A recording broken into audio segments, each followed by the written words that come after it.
नमस्ते all of you. I am doctor Swati Srivastava. आज का हमारा टॉपिक है परसेंटाइल रैंक। हिंदी में बोलते हैं प्रतिशतक अनुस्थिति या पीआर। आज का टॉपिक स्टार्ट करने के पहले हम लोग रिकॉल करेंगे परसेंटाइल को, जो कि हम लोग पहले पढ़ चुके हैं। तो जल्दी से देख लेते हैं परसेंटाइल क्या होता है। परसेंटाइल में हमने देखा था कि हमारे पास एक डिस्ट्रीब्यूशन होता है। डिस्ट्रीब्यूशन क्या होता है? एग्ज़ाम के स्कोर्स होते हैं। परसेंटाइल और परसेंटाइल रैंक हम लोग एग्ज़ाम्स के स्कोर्स में ही कैलकुलेट करते हैं। तो परसेंटाइल में हमने देखा था कि हमारे पास एक एग्ज़ाम के स्कोर्स हैं, उसको हमने 100 इक्वल पार्ट्स में बांटा, तो हमें 99 पॉइंट्स प्राप्त होते हैं। P1 से लेके P99 तक ये पॉइंट क्या है? डिस्ट्रीब्यूशन को 100 इक्वल पार्ट्स में बांट रहे हैं और प्रत्येक पॉइंट के नीचे उतने परसेंटेज स्कोर आते हैं। P1 है तो उसके नीचे 1% स्कोर आ रहा है, P10 है तो उसके नीचे 10% स्कोर आ रहा है, P25 है तो 25% स्कोर आ रहा है, परसेंटाइल 40 है तो 40% स्कोर आ रहा है, परसेंटाइल 50 है तो 50% स्कोर आ रहा है, परसेंटाइल 99 है तो 99% स्कोर आ रहा है। हमने एक और बात देखी थी, जो परसेंटाइल 25 होता है उसकी वैल्यू बराबर होती है क्वार्टाइल 1 के, परसेंटाइल 50 बराबर होता है मीडियन के, परसेंटाइल 75 बराबर होता है क्वार्टाइल 3 के। आइए हम आते हैं आज के टॉपिक पे, जो कि है परसेंटाइल रैंक। परसेंटाइल रैंक क्या है? वह पॉइंट है डिस्ट्रीब्यूशन में जिसके नीचे given percentage off score fall, means same thing. Percentile P99 है, मीन्स उसके नीचे 99% स्कोर आ रहा है, मतलब ये 99 उसकी परसेंटाइल रैंक हुई। P75 के नीचे 75% स्कोर आ रहा है, मतलब 75 उसकी परसेंटाइल रैंक हुई। अब हम लोग देखेंगे फॉर्मूला। आप जानते हैं स्टैटिस्टिक्स में हमारे पास दो टाइप होते हैं डेटा के, grouped and ungrouped. Ungrouped means class interval नहीं होती है। उसका फॉर्मूला क्या होता है? PR equal to 100 minus 100R minus 50 upon N। यहाँ PR क्या है? परसेंटाइल रैंक जो हमें निकालनी होती है। R क्या है? रैंक, रैंक हमें दी हुई है। और N है नंबर ऑफ स्टूडेंट्स। इसको हम एक एग्जाम्पल के थ्रू समझेंगे। ये एक एग्जाम्पल है हमारे पास। मान लीजिए एक क्लास है, क्लास 11th, उसमें टोटल 40 स्टूडेंट्स जनरल नॉलेज के टेस्ट में अपीयर हुए। उसमें एक स्टूडेंट है परम, उसने 10th रैंक प्राप्त की। तो अब हमें परम की परसेंटाइल रैंक ज्ञात करना है। फॉर्मूला क्या लगाएंगे? हमने ऊपर देखा था, PR equal to 100 minus 100R minus 50 upon N। हमारे पास क्या है? R दिया है, परम की रैंक दी है 10th, और N दिया है। N means total number of student, जो कि 40 था।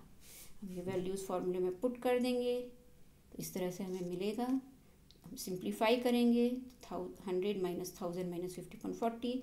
फर्दर सिंप्लीफाई करेंगे तो ये वैल्यू प्राप्त होगी, और फर्दर सिंप्लीफिकेशन करने पे 100 माइनस 23.75, जो कि फाइनली हमें वैल्यू प्राप्त हो गई 76.25, जो कि परम की परसेंटाइल रैंक है।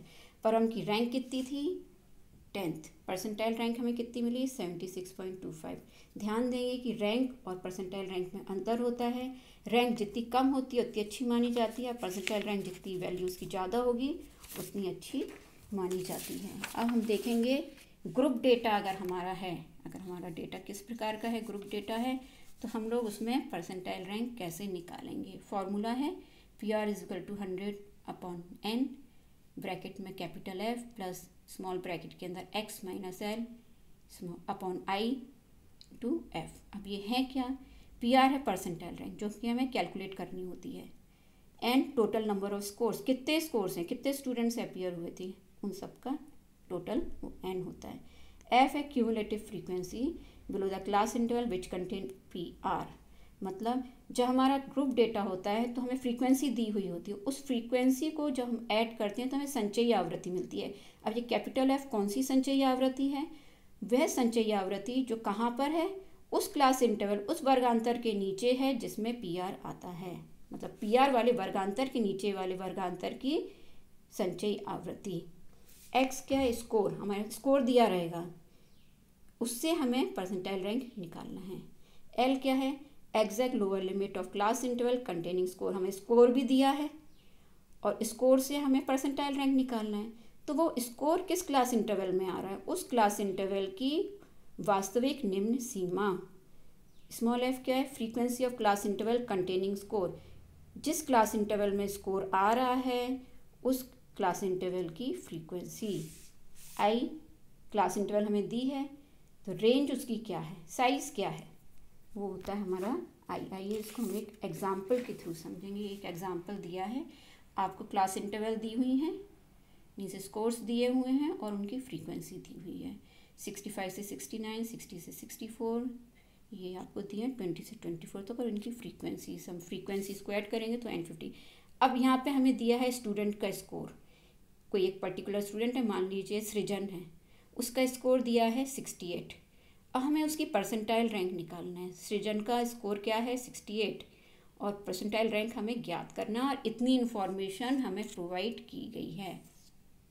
तो हम लोग कैसे निकालेंगे? अभी हम लोग ने फॉर्मूला देखा था, उसी फॉर्मूले में हम लोग वैल्यूज़ पुट करके निकालेंगे। लेकिन उसके पहले हमें क्या करना होगा, हमारे पास कितना सामान था, क्लास इंटरवल थी, इतनी जानकारी हमें प्रोवाइड की गई थी, क्लास इंटरवल और फ्रीक्वेंसी हमें प्रोवाइड की गई थी। फ्रीक्वेंसी को हम लोग ऐड कर ले तो 50। सबसे पहले हम लोग क्या करते हैं, हमें फ्रीक्वेंसी दी है तो हम लोग क्यूमुलेटिव फ्रीक्वेंसी निकालते हैं। क्यूमुलेटिव फ्रीक्वेंसी कैसे निकलती है, जो हमारा लोएस्ट स्कोर होता है वहाँ से हम फ्रीक्वेंसी ऐड करना शुरू करते हैं तो हमें क्यूमुलेटिव फ्रीक्वेंसी मिलती है। तो लोएस्ट स्कोर कितना है 20 से 24, उसकी फ्रीक्वेंसी कितनी है 2, तो हमने यहाँ 2 लिख दी। इसके बाद हम फ्रीक्वेंसीज को ऐड करेंगे। 2 + 3 5, 5 + 5 10, 10 + 6 16, 16 + 9 25, 25 + 7 32, 32 + 6 38, 38 + 5 43, 43 + 4 47। तो ये इस तरह से हमारे पास क्या आ गया, क्यूमुलेटिव फ्रीक्वेंसी, संचयी आवृत्ति हमें मिल गई है। एन फ्रीक्वेंसी को ऐड करके आ गया। आई हमें मालूम है 5, कैसे, ये क्लास इंटरवल दी है। अब आप देखिए 20 से 24 कितने हैं 5, 25 से 29, 30 से 34, तो रेंज कितनी हो गई, साइज़ कितना हो गया 5। एक्स दिया गया है, सृजन का स्कोर दिया गया है कि 68 मार्क्स उसने ऑब्टेन किया, हमें उसकी परसेंटाइल रैंक निकालनी है। अब हम लोग वैल्यूज़ पुट करेंगे। एल हमने क्या देखा था, जिस वर्गांतर में स्कोर आता है, स्कोर कितना है 68, तो जिस वर्गांतर में ये 68 स्कोर आएगा उस वर्गांतर की वास्तविक निम्न सीमा। अब हम लोग ये वर्गांतर देख रहे हैं, 68 किस वर्गांतर में आएगा, किस क्लास इंटरवल में आएगा, 65 से 69 में, तो इसकी वास्तविक निम्न सीमा कितनी होगी 64.5। एफ कितना होगा 3, एफ क्या है फ्रीक्वेंसी, उस वर्गांतर की फ्रीक्वेंसी जिसमें स्कोर आ रहा है, तो स्कोर किस वर्गांतर में आ रहा है 65 से 69 में, उसकी फ्रीक्वेंसी कितनी है 3। कैपिटल एफ क्या था, जिस वर्गांतर में स्कोर आता है उस वर्गांतर के नीचे वाले वर्गांतर की संचयी आवृत्ति। तो हमारा स्कोर किस में आ रहा है 65 से 69 वाले वर्गांतर में, उसके नीचे का वर्गांतर कौन सा है 60 से 64, उसकी संचयी आवृत्ति कितनी है 47। तो कैपिटल एफ हमारा कितना हो गया 47। अब हम लोग ये वैल्यूज़ फार्मूले में पुट कर देंगे।